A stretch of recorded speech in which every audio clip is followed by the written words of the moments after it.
EA is now on Twitch. Join us Wednesday nights when Alistair reads a bedtime story, and Sunday mornings for a few hours of chill casual gaming, plus interviews, special guests, pickup streams, and more. Visit twitch.tv/EA Podcasts and follow us to be notified when we go live, plus access VODs of past broadcasts.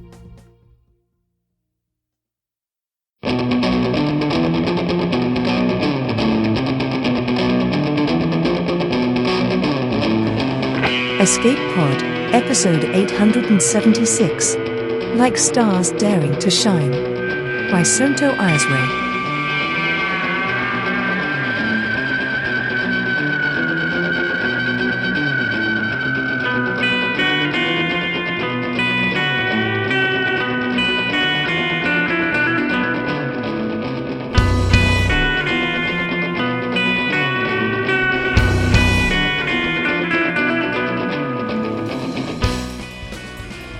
Hello, and welcome to Escape Pod, your weekly science fiction podcast. I'm Valerie Valdez, your host for this episode. Our story this week is Like Stars Daring to Shine by Somto Ayeswe. It was first published by Fireside Magazine in July 2022. Somto Ayeswe is a Nigerian Igbo editor and writer. His works have appeared in Tor.com, Fireside, Podcastle, Cosmas Infinities, and elsewhere. Somto likes white-soled shoes and heavy rainfall. Now, get ready to find unexpected lights in dark places, because it's story time. Like Stars Daring to Shine by Somto Ayeswe. When the boy opens his housing unit's steel door, and the incandescent lights pour into his face, he does not blink away. Little suns, this is what everyone calls them. The massive discs hover in the atmosphere, spilling streams of radiant light to the ground. The boy stares into the trees, mere meters from the door, and the forest encaving the units stares back. A breeze finds him, whistling through the trees and into his dungarees. Threadbare, with a Batman logo printed on them, the overalls belonged to his mother when she was a child. Peeling his hand off the latch, the boy steals into the bright night. He hurries into the bushes, steering clear of the stone-paved forest pathways, each step sending emerald grasshoppers chirping off the shrubs. In the forest, its canopy a roof of green, darkness collects in patches, but the lights find a way. They always do. Through holes in the dense cover of leaves, they pierce the dark, creating lines of shimmering mist. The trees above crash gently into each other, and the rains that had collected in them fall to the boy's skin in beaded drops. The musk of damp wood, bold and consuming, fills his nostrils as he weaves through the low-hanging palm fronds. Before the light zones, the world had many green places. Rainforests, savannas, mangroves, stretching as far as the eye could see. Not anymore. The Anambra Light Zone, with its damp places and its bird calls, is the only home the boy has ever known. He knows which months the leaves yellow and fall. He knows the poison mushrooms, their caps a vivid toxic scream.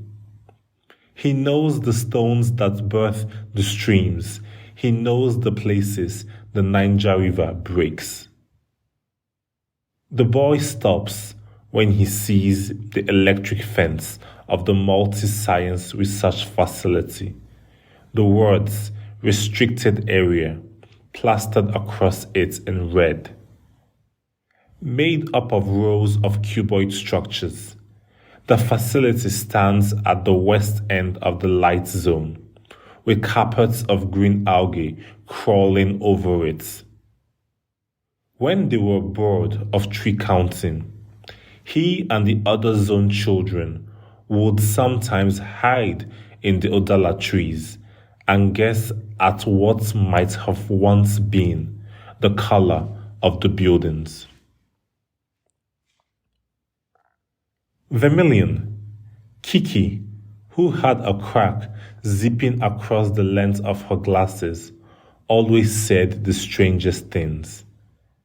"That's not a color," some chunky kid laughed. "Raymond, you thought peanut butter was mashed meat," she replied to the chunky kid without looking over at him. "Maybe sit this one out." She adjusted her glasses, fiddling with the duct tape that was doing a terrible job at holding the hinges in place. That was a long time ago. Raymond looked around to the others, begging to be believed. Not long enough, apparently. Nobody liked going river jumping or antelope watching with Kiki, and this was why. She didn't want them around either, but holed up in the zone together, they were stuck with each other.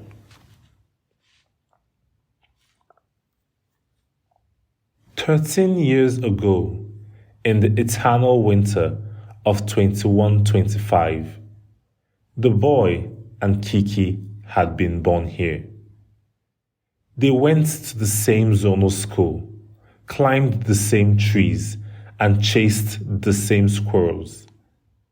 But Kiki was not one for words, and when she was, the other children ran back to their units in tears. So when she leaned forward in history class and whispered into the boy's ear, "Meet me by the facility under the Udala trees," he thought she'd mistaken him for someone else, but she hadn't. 11 p.m. Don't be late. No talking. Mr. Adesowa, the geography teacher who also doubled as the history teacher, warned the class, his narrowed eyes jailed behind thick oval spectacles. Now, where were we? He turned to the holographic board. Yes, on the 14th of May, 2060, Mount Nyiragongo erupted in the Congo Basin, an eruption that spanned 10 months. With increased steaming, rumbling aftershocks, and smoke emissions occurring for the next decade, it was the longest, most intense volcanic disaster after the 1815 eruption of... Mr. Adesowa looked around at his students, some doodling on their holopads, others fiddling with their glow pens, and only a precious few making an effort to feign attentiveness. Anyone? The 1815 eruption of Tambora in Indonesia. Thank you, Kiki, the teacher sighed, resuming his lecture. With an endless fount of ash saturating the atmosphere and obscuring the sun, Africa, our continent, truly became the dark continent. A trail of dread crept into Mr. Adesowa's voice. That same dread found its way onto the faces of his now attentive students. Sulfuric acid aerosols increased the reflection of solar radiation across the globe. Rivers and lakes in Greenland froze over. In Russia, buildings, cities, and millions of people were entombed in ice. And for the first time since the Ice Age, equatorial regions experienced winter. The boy's attention drifted as he wondered what Kiki wanted with him. This was the first time she'd said more than a sentence to him. And though he made up his mind not to, he would later find himself hunching by the facility's fence, breaking curfew.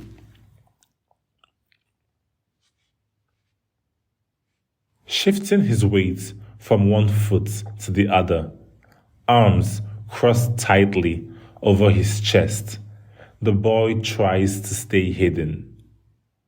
An industrial-grade air filter thrums next to him, sending soft vibrations up his legs. With the incandescent little suns blazing bright, it is just a matter of time before the tight security team spots him. Equipped with a self-regulating, heat-yielding capability, the little suns warm frozen landscapes while simultaneously taking over the real sun's photosynthetic role. This made the Anambra Light Zone home to some of the last surviving biological species in Nigeria, as well as the rest of the planet, which is the reason it's heavily guarded by high-voltage walls against poachers and raiders from outside. Boy! The boy looks up to find Kiki hanging from a branch. You're late. She lets go, and when her feet meet the ground, they do not make a sound. This doesn't feel right, the boy says, his breath quickening. Let's... There's no security on this side. I checked. She takes his hand. Come. They slink onto the facility grounds through a rip in the wired fence and head towards one of its many buildings.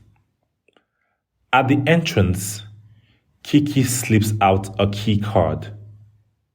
She slides it across the door lock and it buzzes open, revealing an empty hallway. My dad's work here, she explains, catching the questioning look on the boy's face. Research biologist. Half tiptoeing, half running, hand in hand, they hurry down the hall. The walls on each side are large glass panes, and behind them are laboratories full of things the boy has only seen in books. Microscopes, petri dishes, titration filters, jars with brownish stuff floating in them. And, in some of the rooms, things not in the boy's books. Kiki whirls around. What are you doing? His hand has slipped from hers. The boy leaves her to peer through one of the glass panes. Is that a... Yes, a prototype. Let's go. She pulls on the strap of his overalls, but he does not budge. I want to see it. You're seeing it now, up close. He goes to the door, and Kiki knows she's not winning this one. I am so going to regret this. She swipes the key card across the lock. Inside, a little sun fills the room. Far from what the boy imagined, it is not flat, but cylindrical, like a bass drum, and insanely massive. And there is nothing ethereal about it. Wires, plugs, and circuits jut out from within it, like twigs on a dying tree. He runs his finger along its dusty metal exterior. Kiki stiffens where she stands.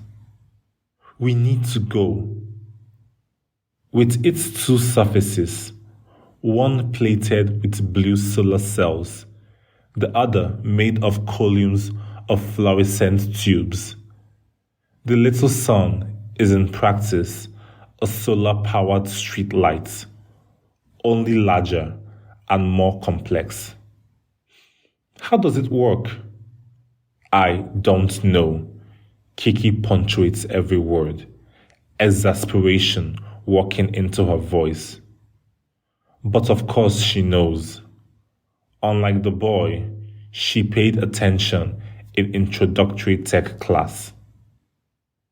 To fight the climate crisis, world governments invented the little suns.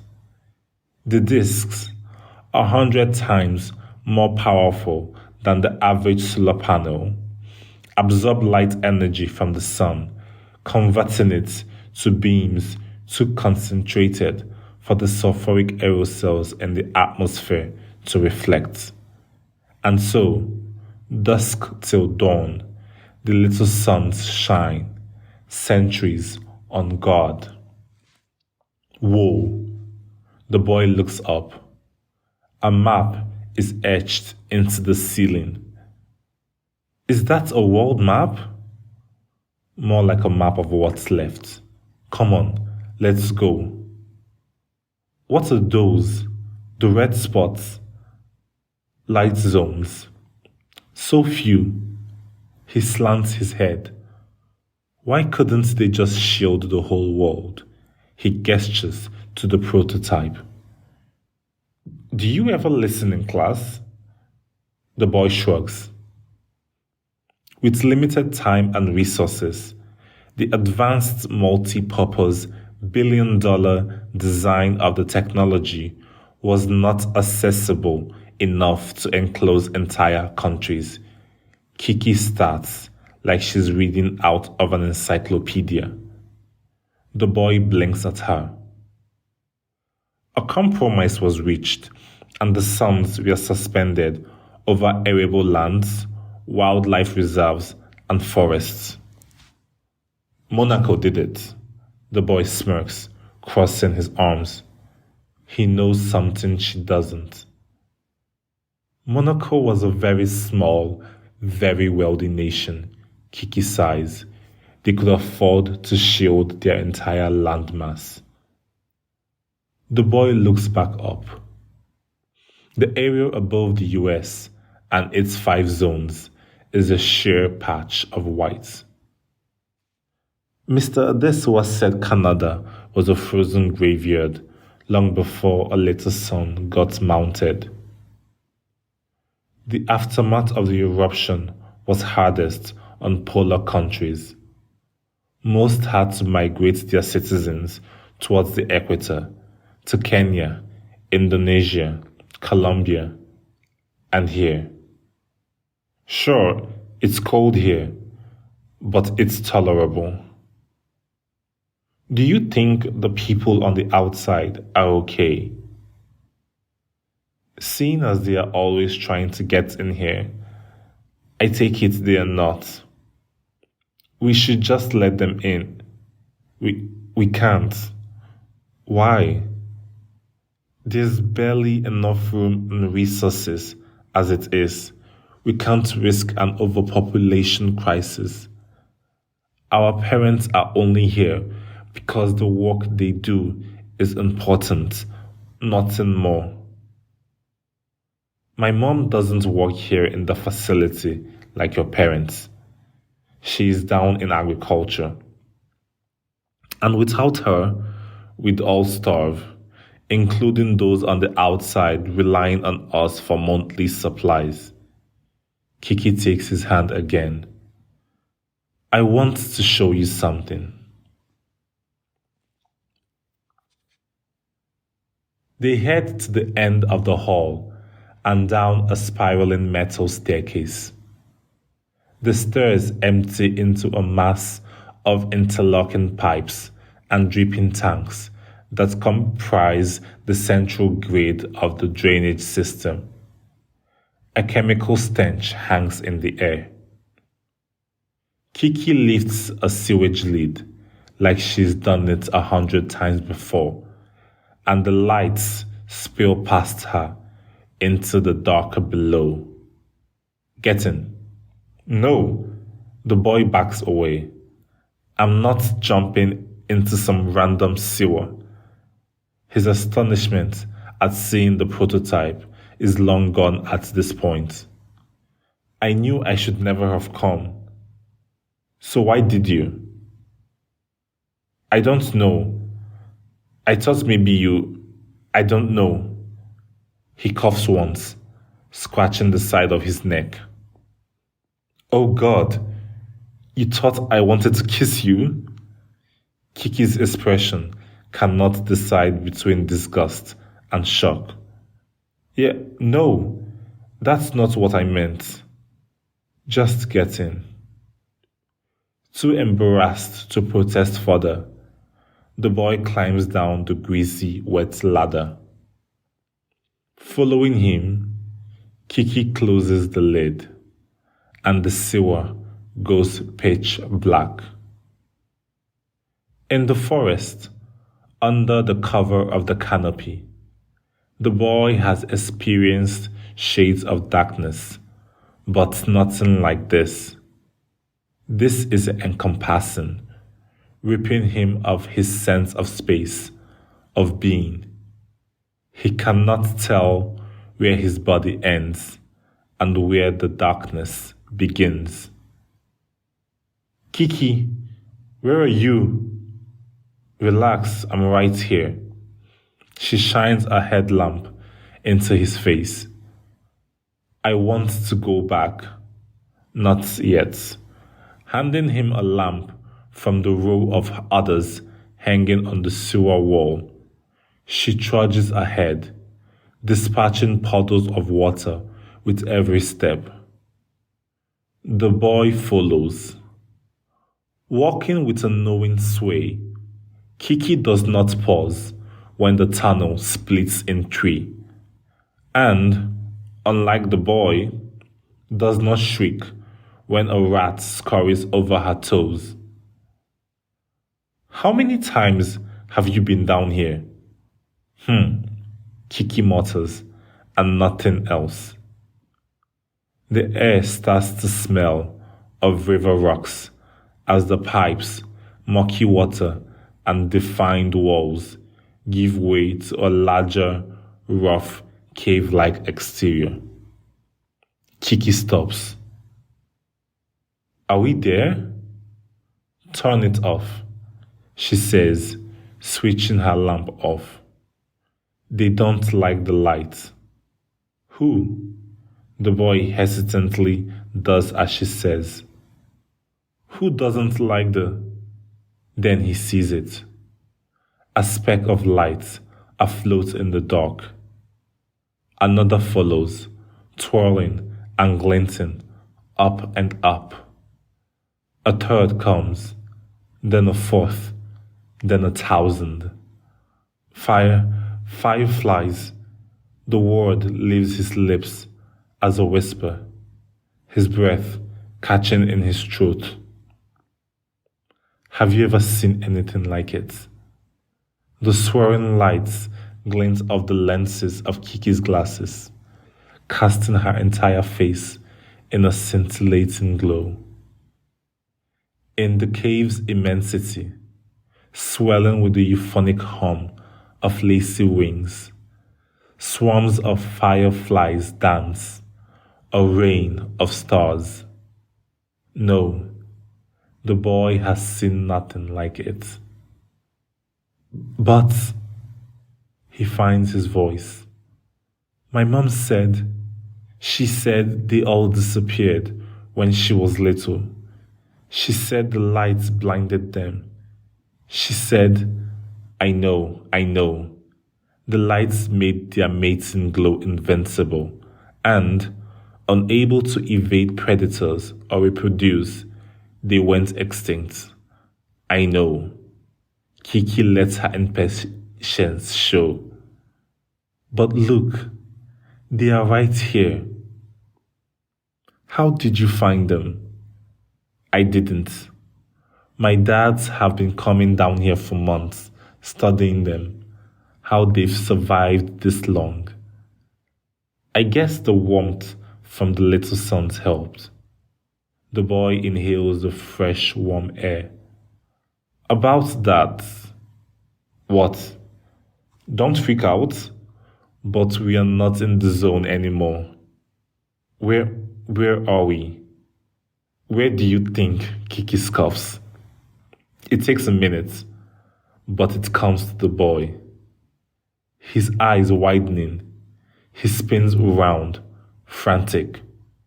No, this is a good thing. She reaches for his shoulders. We're outside the zone, but it's not freezing down here. Don't you see what that means? We can't possibly be that far away. We've been walking for hours. She beeps her timepiece in his face. It's 6 a.m. The boy gasps. I'm usually faster on my own, but thanks to your side quest, we are definitely getting caught. Point is, the earth is healing, Kiki says, her voice charged with something the boy cannot describe. My dad say soon we might not need the little suns anymore. Really? How soon? They are not sure. She pauses for a minute. But can you imagine seeing the oceans, a sunset, the moon? Her hands tighten around his shoulders, and she shakes him. Boy! Zaram. Kiki raises a brow. My name is Zaram. The boy stares down at his fingers. And all this while, I thought it was boy. She lets out a mocking chuckle. I know. Zoram looks up at the fireflies. Kiki, why did you pick me? She does not look at him, but not in the same way that she doesn't look at the other zone children, like Raymond. Well, out of everyone here, I hate you the least. A shy humming silence builds in the space between them. What would you like to see, Zeram, when the earth is normal again? He has never thought about it. This, the light zone, the little suns, is his normal. It's all right, Kiki smiles. You don't have to think about it now. Zaram smiles back, and they stay, watching all the little things daring to shine.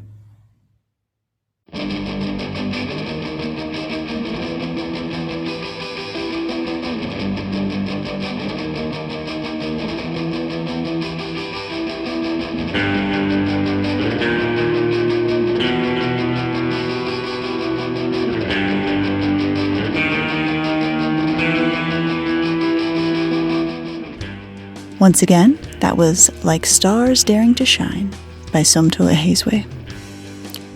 I loved the quiet perseverance of this story, the way it delves into a kind of climate apocalypse without being bleak or disheartening.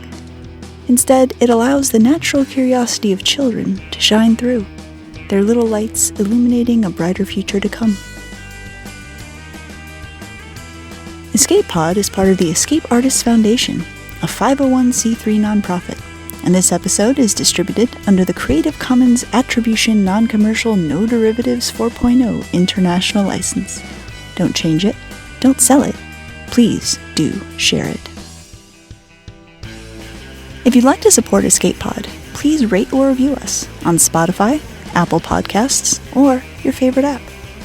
We are 100% audience supported, and we count on your donations to keep the lights on and the servers humming.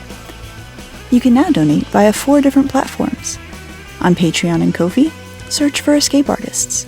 On Twitch, we're at EA Podcasts. You can also use PayPal through our website, escapepod.org.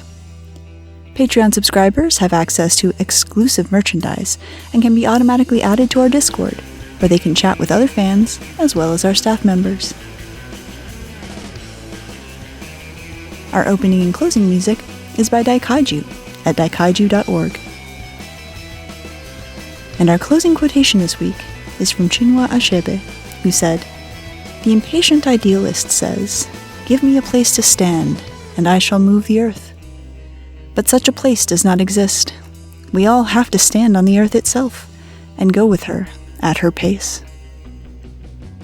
Thanks for joining us, and may your escape pod be fully stocked with stories.